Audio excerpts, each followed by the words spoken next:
નમસ્તે બાળકો. ચલો, સામે બે શીતલ અને રિયા ઊભા છે. તમારી બાજુમાં કપ મૂકેલા છે, બે પાટા દોરેલા છે. એ જ પાટામાં ફૂંક મારતા મારતા હાથને અડાડવાનો નહીં અને ફૂંક મારી અને આ રાઉન્ડમાં લાવવાના છે. ચલો સ્ટાર્ટ.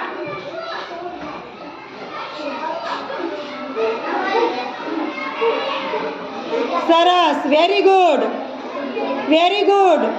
પાટાની બહાર ના જાય હો, હાથ ના અડાડતા.